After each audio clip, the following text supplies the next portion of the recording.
A escasos kilómetros de distancia de su continente de origen, los europeos se encuentran con un país cercano geográficamente, pero totalmente alejado de sus costumbres. Adentrarse en él significa descubrir un mundo diferente que, bajo su color, oculta su auténtica fisonomía a la sorprendida mirada del viajero occidental. Ir conformando las diversas impresiones que producen sus vibrantes imágenes para obtener un colorido real es un atractivo reto que justifica un viaje distinto y fascinante.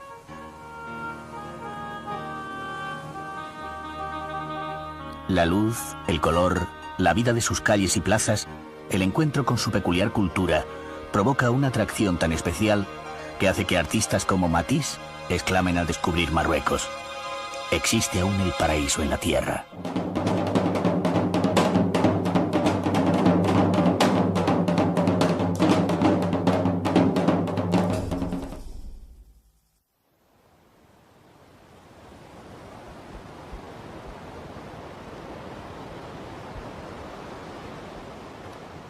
...3.500 kilómetros de mar bordean Marruecos. En su costa todavía se pueden encontrar innumerables playas salvajes para poder disfrutar con tranquilidad en invierno o refrescarse en verano.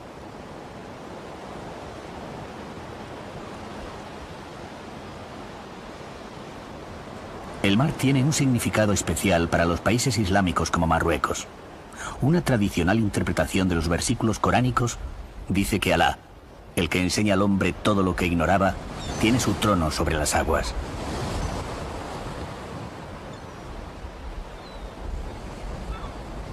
El mar une a los distintos confines de la tierra, se transforma en vía de comunicación, propicia un punto de encuentro entre civilizaciones y culturas.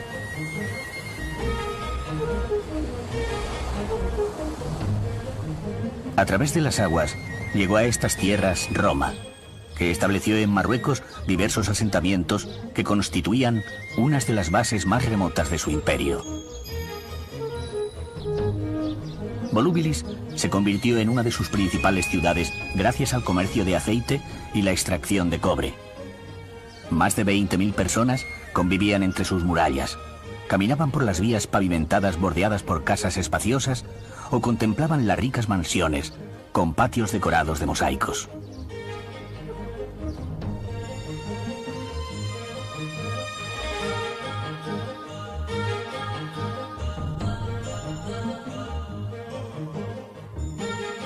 Sus restos arqueológicos testimonian en la actualidad la grandeza de su pasado. Interesan no solo al especialista, sino también al curioso. Por medio de las columnas, los espacios, el colorido de sus mosaicos y de las esculturas, se puede rememorar y reconstruir ese mundo de arcos triunfales, grandes monumentos, emperadores, guerreros, mujeres, efebos. Un mundo de grandeza y esclavitud, de conquista y comercio.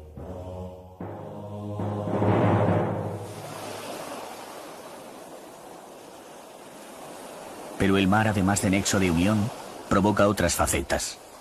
Las murallas detienen las aguas, convierten al mar en frontera.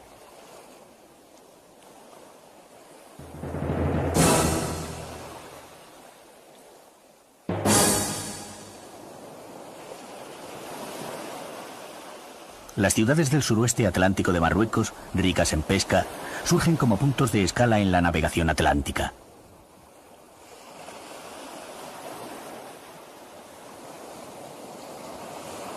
En ellas se comerciaba en cereales, telas o caballos, siendo también el centro de venta de los productos transsaharianos como el oro o el marfil, o uno de los lugares donde se traficaba con la venta de esclavos.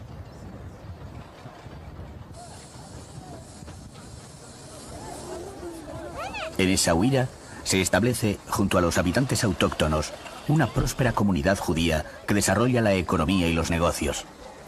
Pero la riqueza provoca apetencias de control y dominio. Portugueses y musulmanes se establecen, crean y destruyen alternativamente ciudades, y las urbes agotadas de tanto desasosiego se encierran entre sus muros. Fortificaciones contra el constante asedio.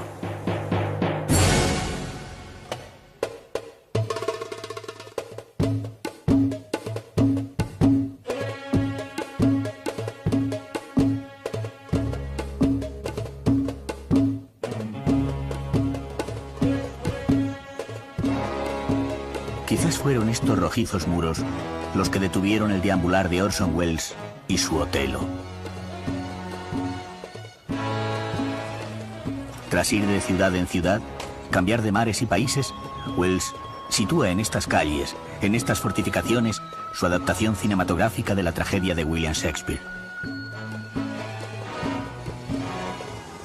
Como dice el cineasta André Bazin, Welles crea a partir de las piedras de Essaouira una arquitectura dramática, imaginativa, pero ataviada de todos los embrujos, todas las bellezas que solo puede poseer en la verdadera arquitectura la piedra natural patinada por siglos de viento y de sol.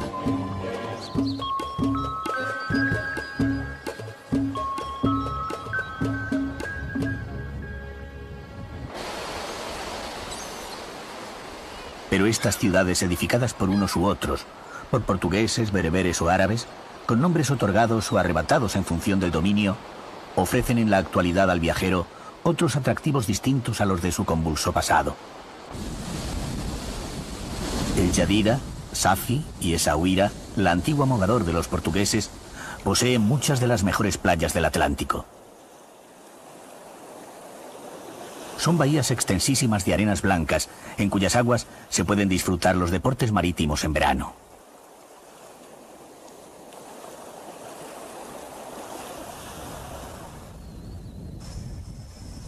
En sus pintorescos puertos, perdidos entre la amalgama de redes y colores y el continuo traqueteo de los pequeños barcos, se pueden comprar toda clase de pescados y mariscos, o consumirlos en los restaurantes que aprovisiona una de las flotas pesqueras más importantes del Atlántico.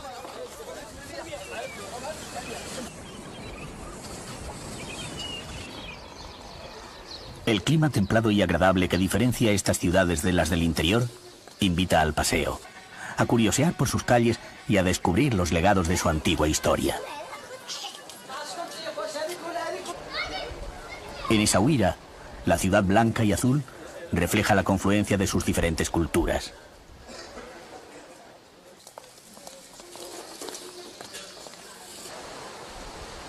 La influencia portuguesa transpira por las calles, se mezcla con la ornamentación árabe y oculta en sus pasadizos abovedados a los mejores artesanos de marquetería de todo Marruecos.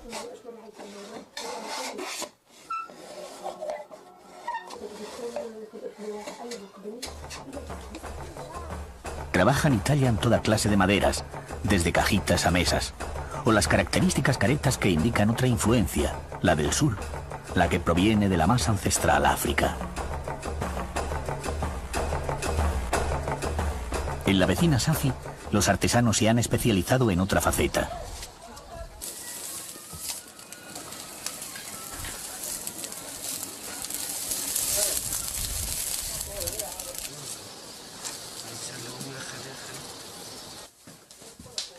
En el barrio de los alfareros, multitud de talleres trabajan la arcilla de la zona, que es de calidad excepcional.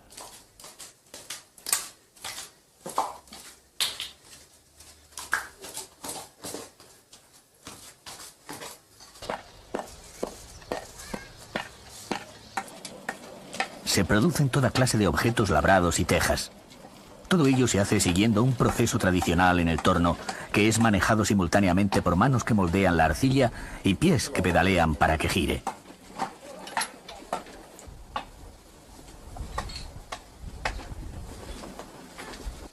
Los operarios, con su esfuerzo, han contribuido a que la alfarería de Safi haya adquirido fama internacional.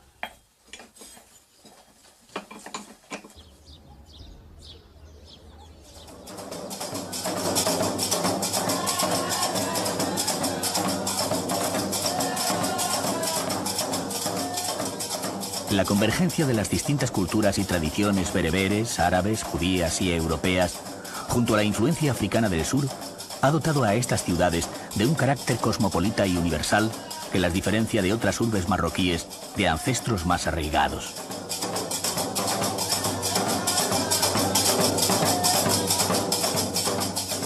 No es de extrañar que durante los años 60 Essaouira se convirtiera en lugar de concentración del movimiento hippie, que todavía pervive en la ciudad, o que en la actualidad sea un centro importante de encuentro de artistas, lugar de peregrinación en busca de sensaciones nuevas y destino de viajeros de todo el mundo.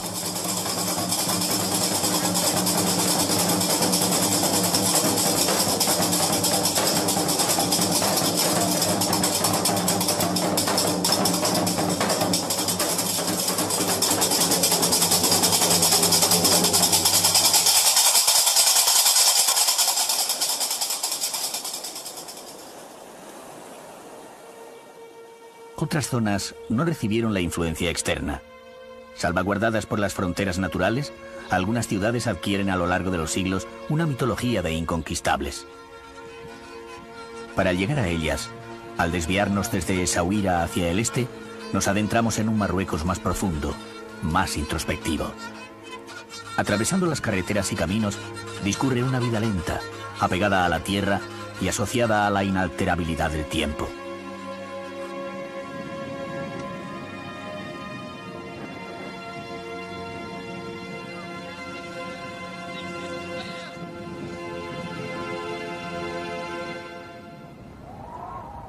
Solo los bosques de argán rompen la monotonía de las llanuras. El argán es una especie endémica de Marruecos. De una vitalidad prodigiosa, sus hojas sirven de pasto para el ganado y de sus frutos se extrae un aceite anaranjado.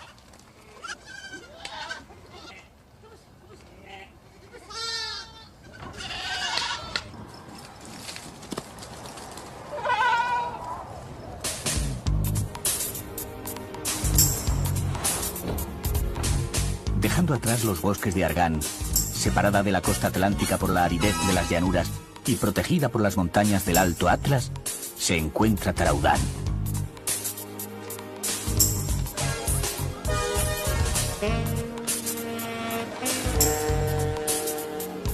Ciudad rebelde durante gran parte de su pasado, Taraudán se replegó entre sus muros y desde su encierro resistió todo tipo de conquistas.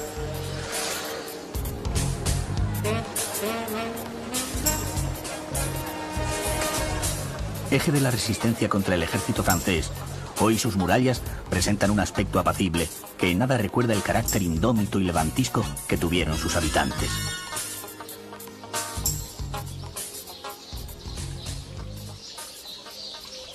Porque Taraudán es paz.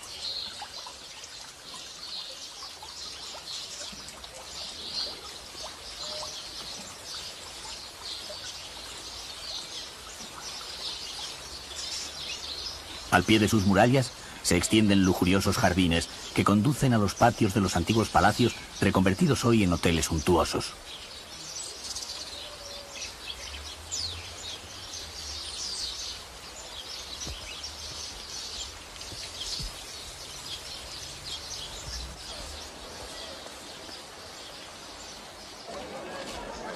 Centro del Valle del Sus, de gran riqueza agrícola y apartada de los circuitos turísticos tradicionales, la transformación no ha cambiado su carácter.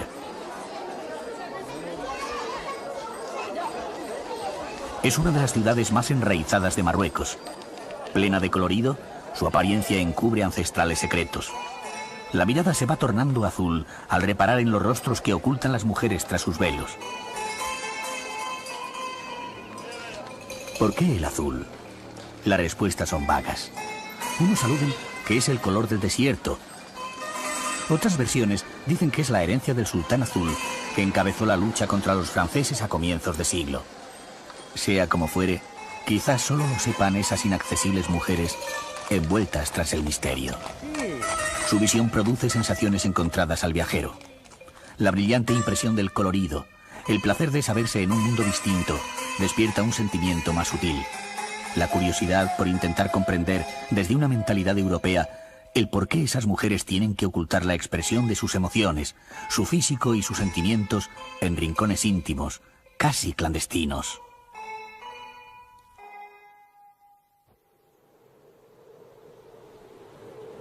Al otro lado de las grandes cordilleras, en el norte, a los pies del Rif, otra ciudad se escudó en las montañas contra los extraños.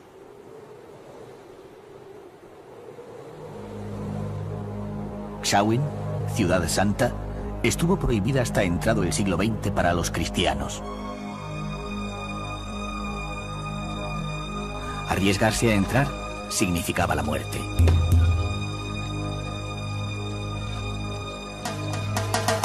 Dominio español durante el protectorado, se convirtió por su tenaz defensa en símbolo de la resistencia rifeña.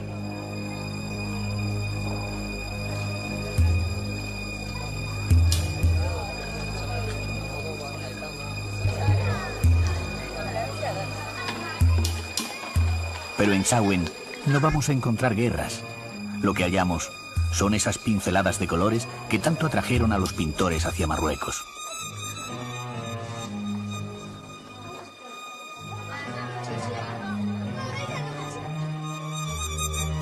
Esa luz tamizada y fundida con el azul. Esas calles y plazas que sirvieron de valiosa fuente de inspiración. Encontramos la síntesis de lo que diversas ciudades, Tánger, Fez, Meknes, despertaron en los artistas europeos.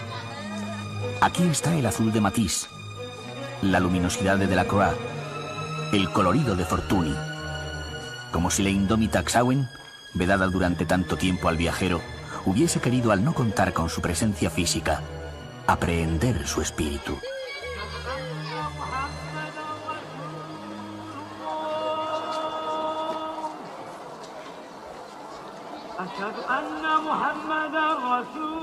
Xauen abre la ruta que conduce a las ciudades imperiales.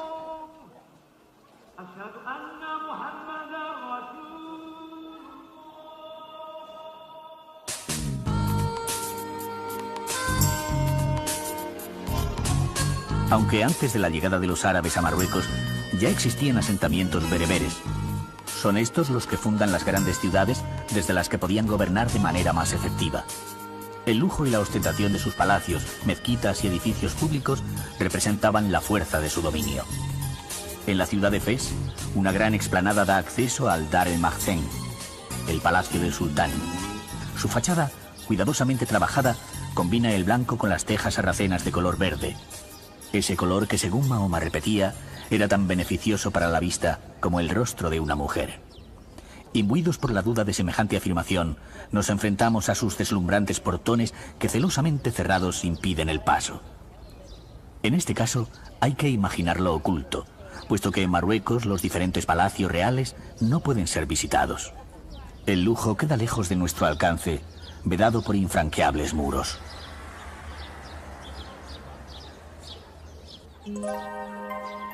Las ciudades imperiales constituyen un desafío a la imaginación. Antes de conocerlas, es difícil prever el hechizo, adivinar la variedad de sensaciones extremas que el viajero va a experimentar según hace su recorrido. Porque entrar en estas ciudades es sumergirse en un mundo diferente. En este universo cercado, la vida se convierte en espectáculo, lo cotidiano en exotismo. La esencia de Fez es la Medina. Dentro de ese recinto amurallado, de perfecta composición desde fuera, se encierra un auténtico laberinto de miles de calles abigarradas en el que se esconden la luz, el ritmo y el color de la vida marroquí.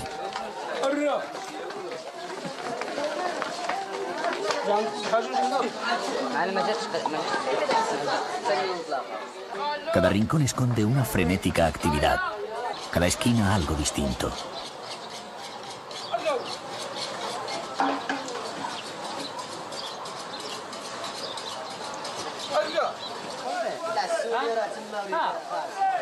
En el barrio de los curtidores descubrimos cómo los humildes oficios de la Medina mezclan el carácter pintoresco con la vida cotidiana, la estética con la realidad.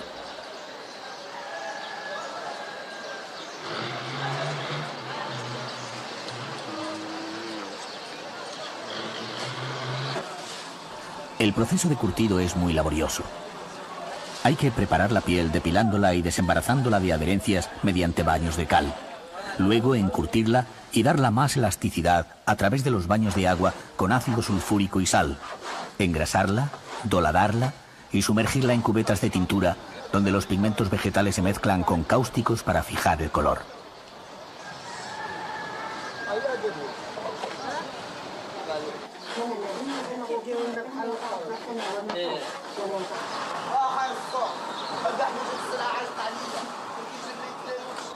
Se requiere gran pericia y grandes dosis de resistencia.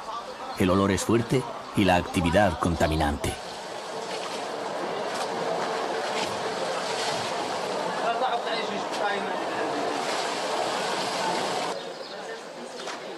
Las cubetas de colores componen una atractiva acuarela.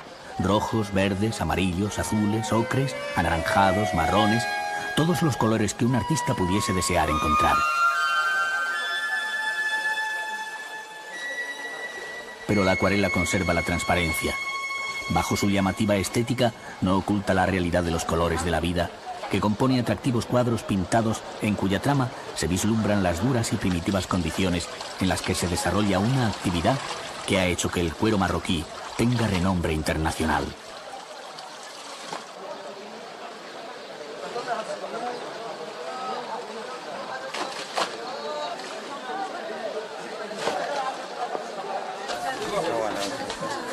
En las calles de la Medina todo se mezcla, lo religioso y lo profano, la contemplación y el ajetreo.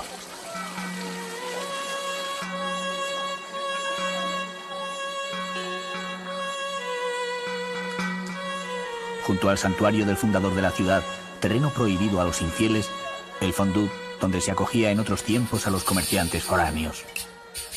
Estos hoteles reservaban una parte para establos y alojaban a sus huéspedes en las habitaciones altas que rodean el gran patio.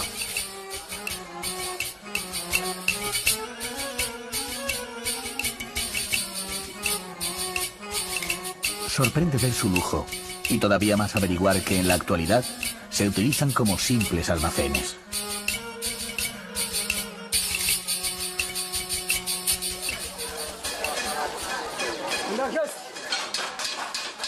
En Fez se dice que todas las calles convergen al final en la mezquita Qarawin, auténtico corazón de la ciudad. A los no musulmanes les está prohibida la entrada, pero desde fuera de sus 14 puertas se puede observar la riqueza de su decoración típica del arte almohade.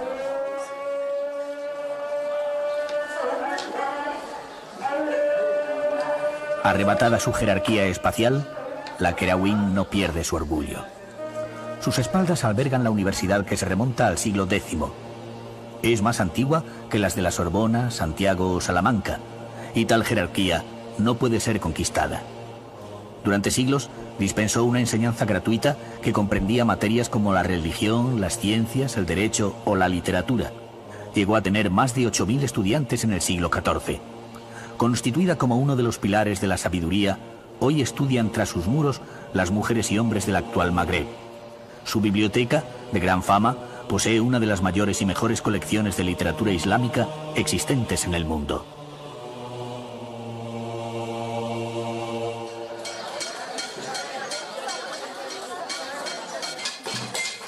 Los trabajadores del metal emplean su arte para modelar y decorar todo tipo de materiales.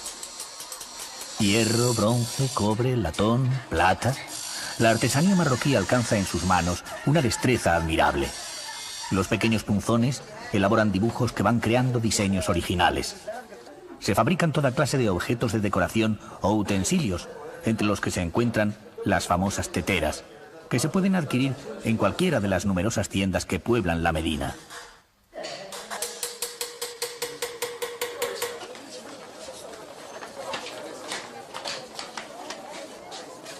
En cualquier calle, otro taller. Los niños comienzan a trabajar a temprana edad como aprendices. Sesgados los juegos, los oficios se transmiten de generación en generación.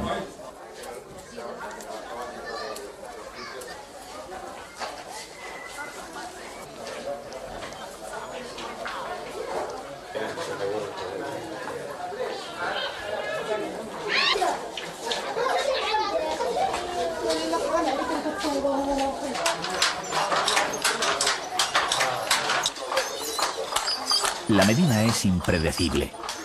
En cualquier rincón aguarda una sorpresa. Todo habitáculo es válido para un taller artesanal. Todo el mundo trabaja, crea y construye el colorido artesanal que caracteriza a estas zonas de Marruecos. Niños, guías, artesanos, comerciantes ofrecen su ayuda y mercancías a los visitantes. A veces la amabilidad se convierte en asedio. El color adquiere tintes de supervivencia.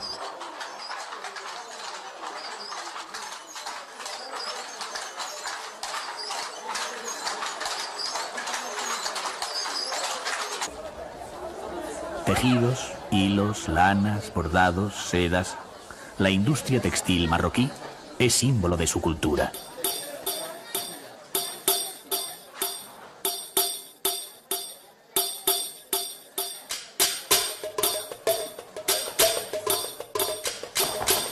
De una calidad excepcional, las alfombras reflejan la diversidad de Marruecos, sus orígenes bereberes y su civilización islámica.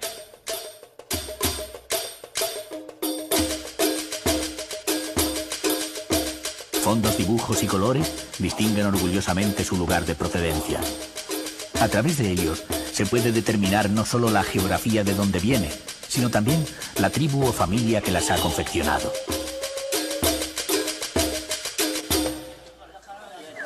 Desviándose de las arterias principales, se hallan otras calles más estrechas. Hay que ir bien orientado, pues Fez tiene cerca de 1000 callejones sin salida. Los muros se hacen cada vez más densos, las paredes más eternas. Pero como siempre en la Medina, la sorpresa. Una puerta exterior muy discreta da paso a un mundo lujoso. La opacidad del exterior se transforma en fantasía.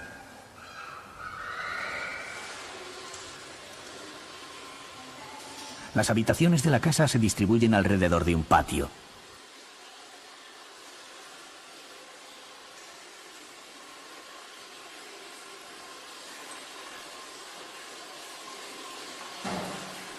El conjunto desde el patio central hasta el tejado, acondicionado como una terraza, constituye un recinto perfecto, protegido del mundo exterior, y permite la climatización tanto en invierno como en verano. La madera pintada, el estuco, la cerámica, la ornamentación de las columnas dan al conjunto un aire de fascinación, placer y elegancia. A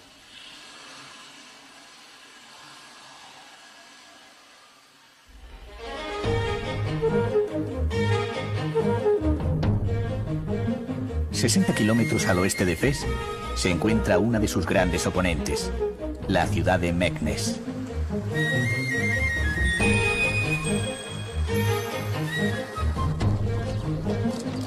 La lucha por la supremacía entre las distintas facciones musulmanas fomentó la rivalidad de estas ciudades que fueron convirtiéndose sucesivamente en capitales del imperio.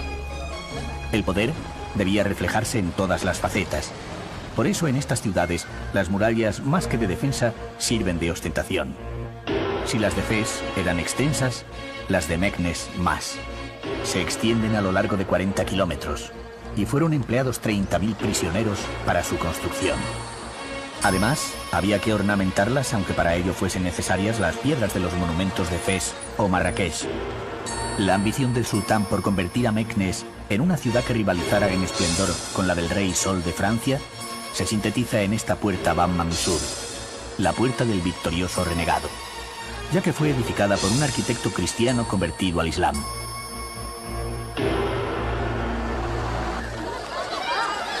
Olvidadas las ambiciones de antaño, que además fueron barridas por las ondas expansivas del terremoto del siglo XVIII, la vida de esta ciudad, que cuenta con universidad, parece concentrarse en la gran plaza que rodea la puerta.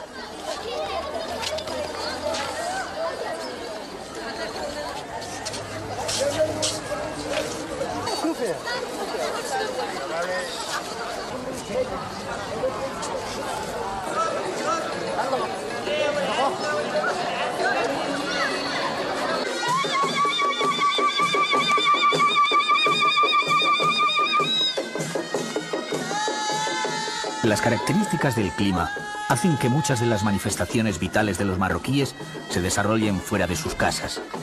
Las calles siempre están llenas de vida. Las bodas en Marruecos se proclaman. Los festejos duran varios días. Las amigas de la novia portan los presentes del novio que representan la esperanza, la laboriosidad y la abundancia.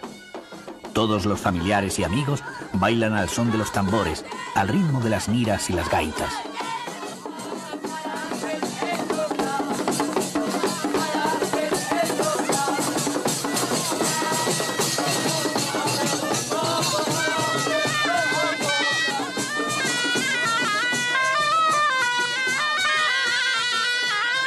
Las medersas o escuelas coránicas propagan la enseñanza religiosa.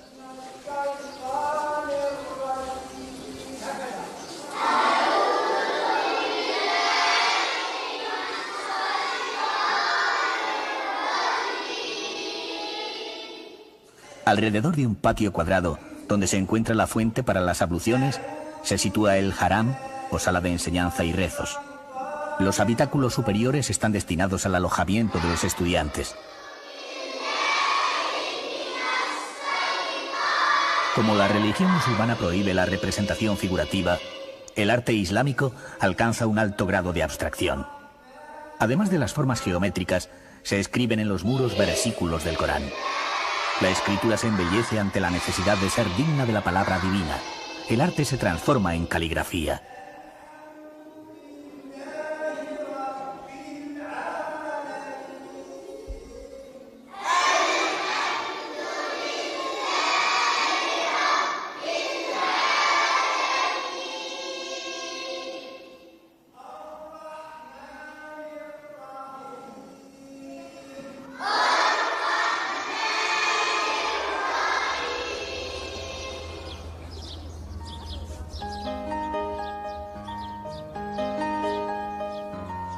Para continuar el viaje, hay que desplazarse hacia el sur. Allí una gran aglomeración de ríos, caudales y corrientes contradice la sequedad prevista por la imaginación. El agua es una constante en Marruecos. Está enraizada en la vida, la cultura y la tradición marroquí. A través del agua se establece la comunicación entre los pueblos y se consolida la civilización.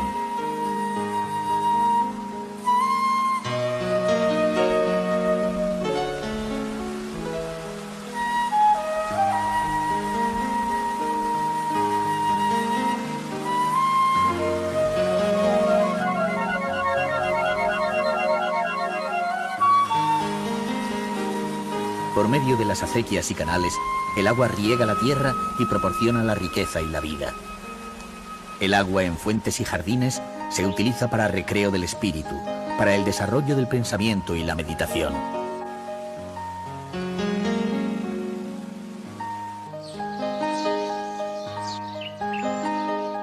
Un complicado sistema subterráneo de riego cambió la corriente de los ríos que bajaban de las montañas y crecieron los extensos palmerales y jardines que hoy caracterizan a Marrakech. El abastecimiento de agua permitió a la ciudad desarrollarse rápidamente y convertirse en centro de un poderoso imperio.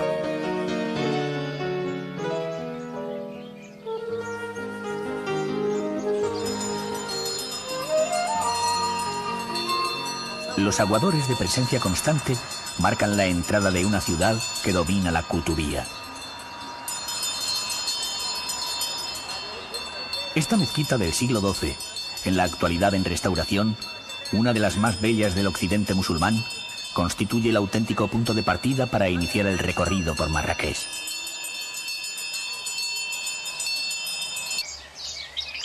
Entre sus muros se encuentra el mítico Hotel La Mamunia, un lujoso palacio que fue convertido en hotel en 1923. En su decoración se mezclan los elementos tradicionales de la decoración musulmana con las corrientes artísticas de la época en que se construyó.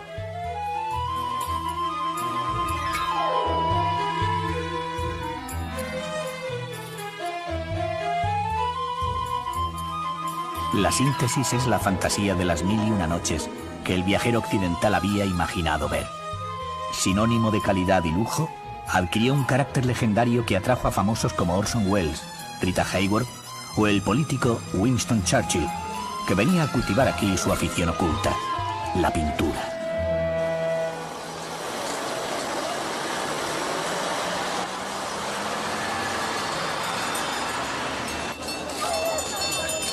A espaldas de tanto lujo, la Medina. Situada en la ruta del Sáhara, Marrakech, que fue lugar de parada de las caravanas, confirmó pronto su vocación de inmenso mercado comercial y artesanal. En sus paredes ocres, entre las ramificaciones de sus callejones, conviven todos los oficios, aunque algunos han adquirido especial fama por su singular especialización. Es el caso del trabajo de la madera.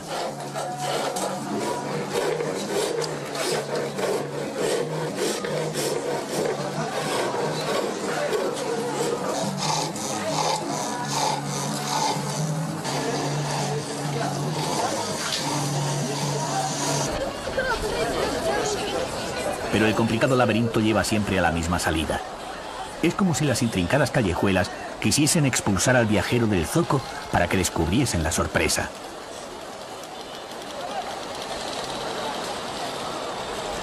La plaza de Yema el Fna es el auténtico corazón de la ciudad, el lugar que irriga toda la vida. Su nombre significa reunión y era el tradicional punto de encuentro de los campesinos y los vendedores del Sus, del Alto Atlas y los provenientes del desierto.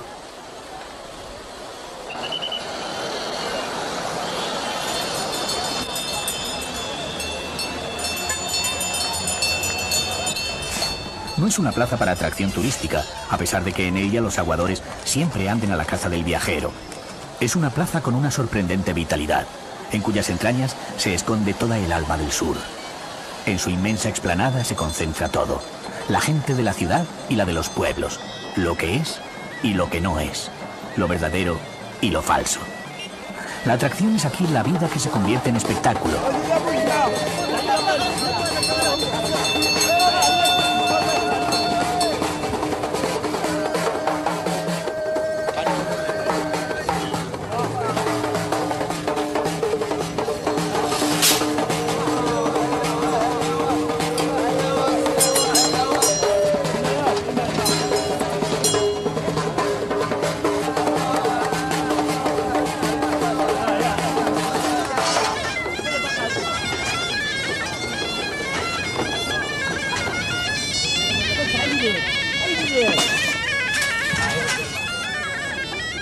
Comerciantes, titiriteros, danzarines, vendedores, narradores, encantadores de serpientes. Todo se exhibe, todo se ofrece. Cualquiera puede delimitar en la plaza su círculo imaginario, su alca, bendecido por un santo, y ahí comienza su territorio.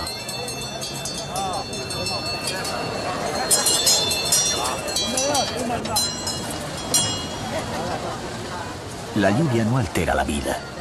En pocos minutos, el espacio se vacía y vuelve a llenar de gente.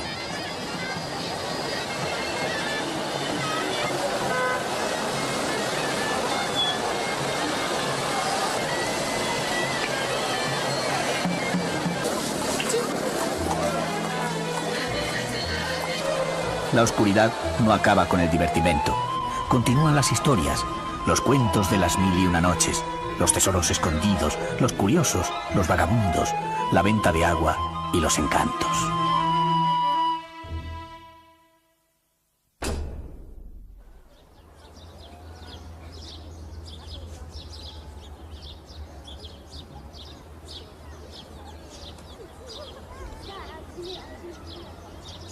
Abandonando Marrakech hacia el sur, las montañas del Atlas rompen bruscamente el esplendor y la fantasía del mundo magrebí.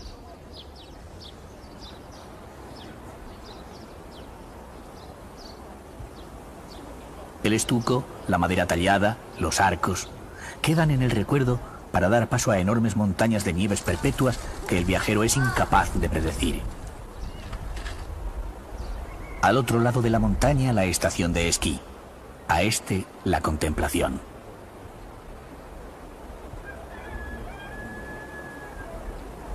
En lo más angosto de las profundas gargantas, junto al cauce de los ríos, se sitúan austeros pueblos con casas de piedra, en cuyos tejados de tierra batida se seca el maíz al sol. La geografía se convierte en protagonista, la naturaleza en centro de la estética. Es como si la belleza de las montañas hubiese ocultado el tiempo, lo hubiese detenido con sus altas barreras.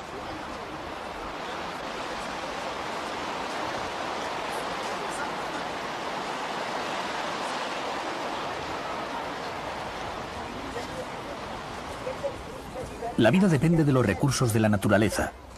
La mujer bereber siempre ha llevado sobre su espalda gran parte del trabajo agrícola. Además del cuidado de la familia, pastorean la ganadería. El conocimiento de la naturaleza se produce cara a cara. En esta zona no hay velos que dificulten la acción. La dura comunión con la tierra, la vitalidad del valle ha dotado a estas gentes de unas diferentes costumbres, de una visión de las cosas más sencilla y libre. Es como si la montaña encerrase otra cultura, otro tipo de sentimientos, otra civilización.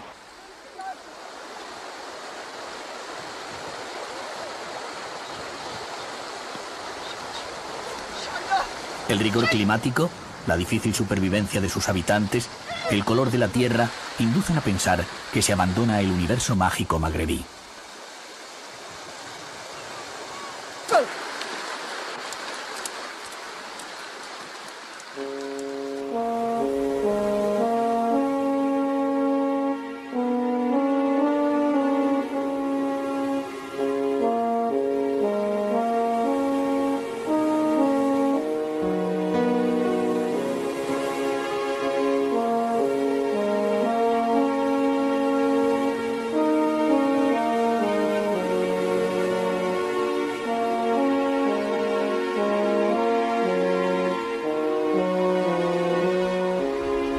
De repente, del mundo de la dureza y el estoicismo surgen unas ruinas almenadas, la caspa de Teluet.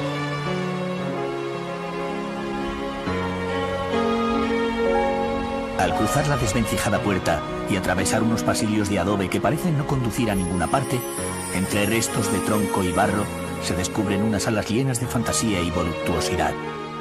Otra vez la pintura sobre la madera, las columnas y paredes recubiertas con cel-lix. Nuevamente el mundo de los sentidos, las formas y los colores. En medio de las ruinas, el destino solo ha querido proteger el harén. Del palacio del rey de los Glawa, la naturaleza ha querido preservar el lujo y la sensualidad de esas salas, donde aún respira el espíritu de las mujeres que las habitaban antes de ser desterradas al Gran Sur.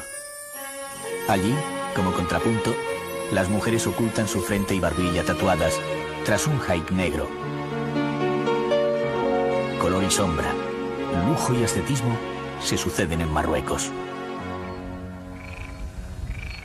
En el sur las costumbres tienen más arraigos, más ancestros. Estamos en lo más profundo de Marruecos. Aquí los colores se quiebran, el impulso vive dentro. Imbuidas en la creencia de que la captación desde fuera de la expresión de su alma alterará su espíritu, las mujeres esconden su rostro a la mirada de cualquier desconocido.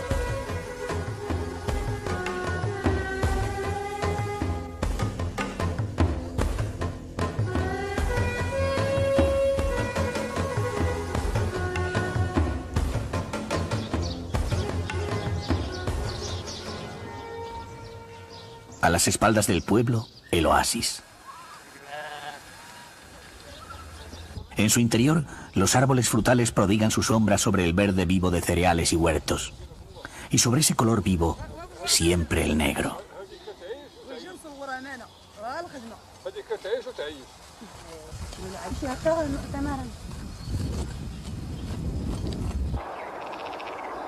A la espalda del oasis, siempre el río. La tierra, a través del Dra, recupera la vida.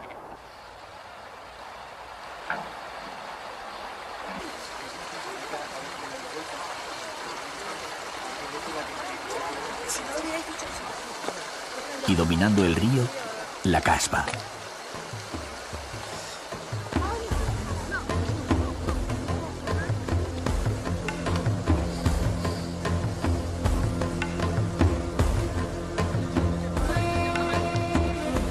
Desde fuera, es un pueblo fortificado, salpicado de torres en el que conviven las distintas familias. Pero desde más cerca, se percibe que es una impresionante construcción de barro mezclado con troncos de palmera.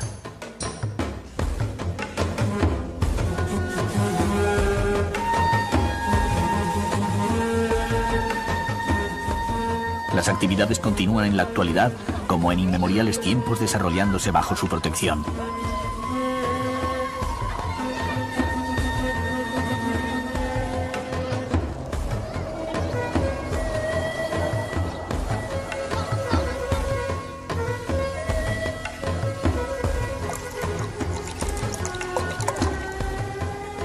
Las viviendas se encuentran a un lado y otro de los pasadizos. Los muros exteriores ciegos forman torres que sirven a su vez de granero.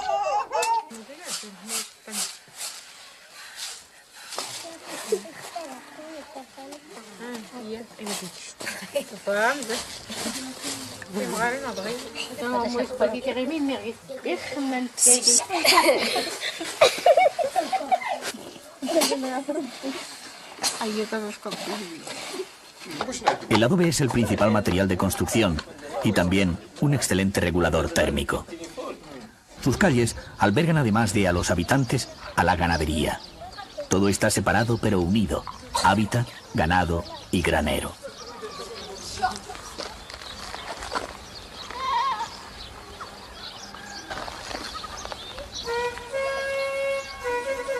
En la actualidad, mucha de esta arquitectura de piedra seca o adobes tan poderosa, maciza y exenta de afectación se derrumba progresivamente por el paso del tiempo. Mientras perviva, enorgullecerá a sus habitantes que fueron capaces de crear, a partir de la arena, una arquitectura tan peculiar, quizás una de las más bellas de Marruecos.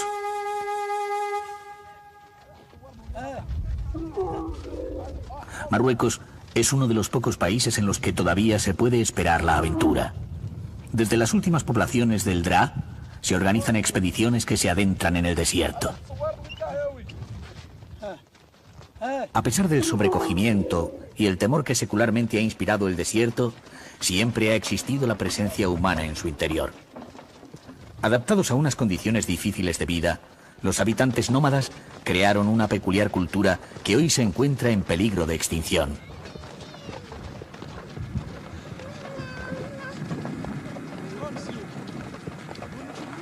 Una nueva realidad transformadora irrumpe fomentando el sedentarismo. Aunque aún hoy de forma aislada, todavía se pueden ver las hileras de camellos que caracterizan a los auténticos nómadas del Sáhara septentrional. Es preciso prepararse para la noche con suficiente antelación. No hay espacio para los riesgos.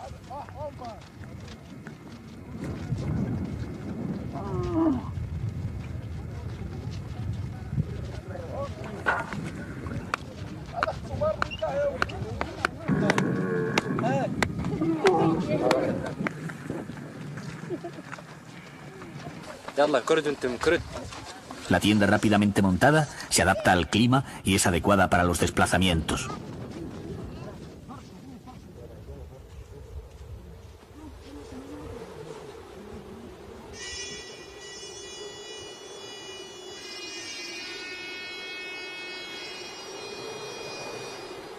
El desierto es el infinito.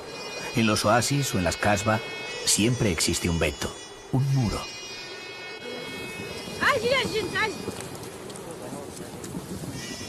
En el desierto no hay obstáculos.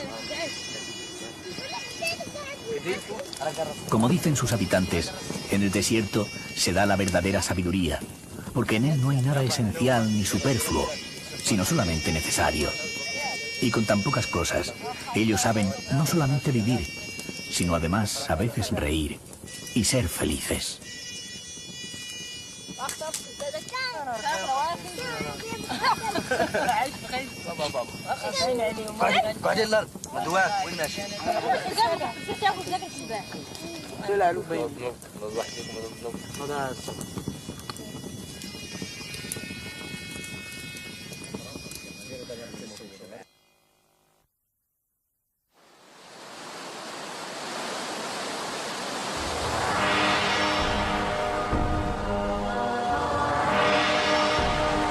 En el centro de la modernidad, la tradición.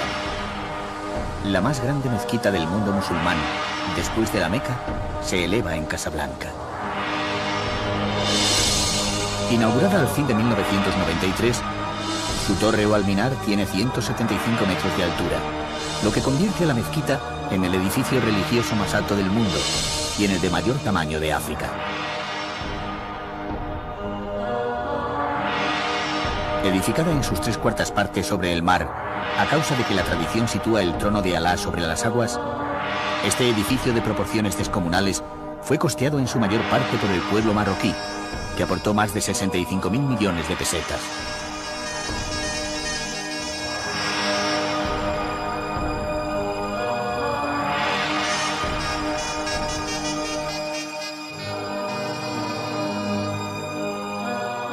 Empezada a construir en 1989, su arquitecto, el francés Michel Pinson, quiso dotar de la mayor grandiosidad a semejante obra. Todo en el edificio es desmesura. El conjunto se extiende por más de 20.000 metros cuadrados. Más de 25.000 fieles pueden orar bajo su estructura. y más de 80.000 reunirse en la gran explanada que lo rodea. El conjunto fue decorado por los mejores artesanos de Marruecos siguiendo el espíritu de la tradición. Cellics, mosaicos, motivos geométricos, madera pintada y esculpida, estucos, todo se cuidó con precisos detalles.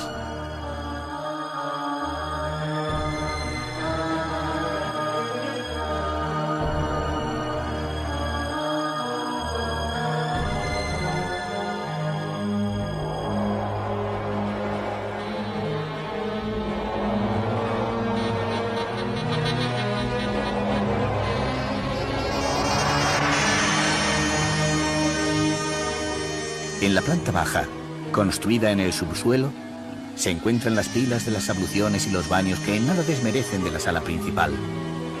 Posee además una medersa, una biblioteca e inmensas salas de conferencias.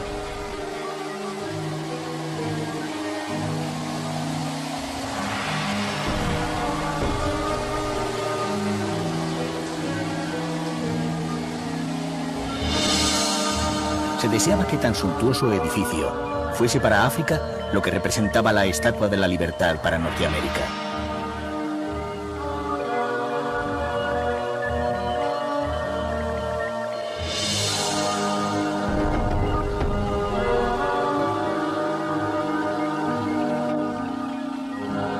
En la ciudad de los negocios, la industria y el progreso, su inmensa arquitectura parece querer ser el marco que encuadre el Marruecos de la modernidad, el símbolo de un Islam abierto al mundo y a la ciencia.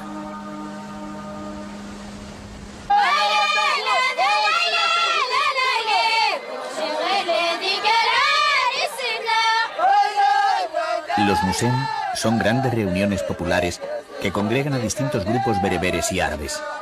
En ellos se mezcla lo sagrado y lo profano, y se celebran con ocasión de las grandes conmemoraciones religiosas o de las fiestas agrícolas que marcan cada estación. Expresión profunda y auténtica de la vida rural, también se representan en distintas ciudades como medio de atracción para los diversos visitantes.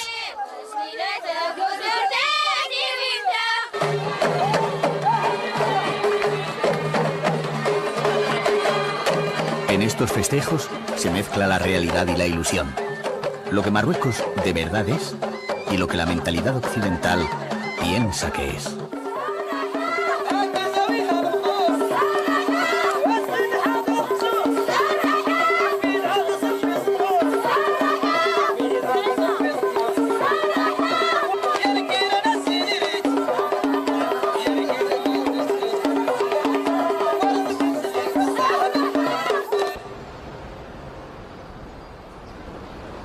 Marruecos aparenta debatirse entre su grandioso pasado y el dilema de un presente de complicada solución. Junto a la grandiosidad de sus monumentos, el lujo de sus palacios, el desarrollo e industrialización de sus principales ciudades, a la riqueza y variedad de su pesca y agricultura, se encuentra una dura realidad que hace difícil la subsistencia de una gran parte de la población. Proporcionar educación, sanidad, vivienda y trabajo al conjunto de los ciudadanos es una tarea ardua y dura, pendiente aún de resolver.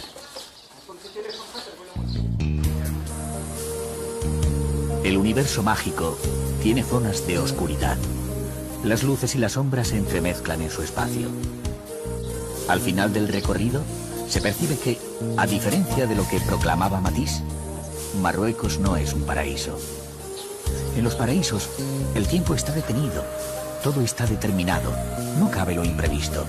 Y en Marruecos el tiempo, afortunadamente, fluye sin parar. Y precisamente es lo imprevisto, la sorpresa, uno de los mayores alicientes de viajar a Marruecos.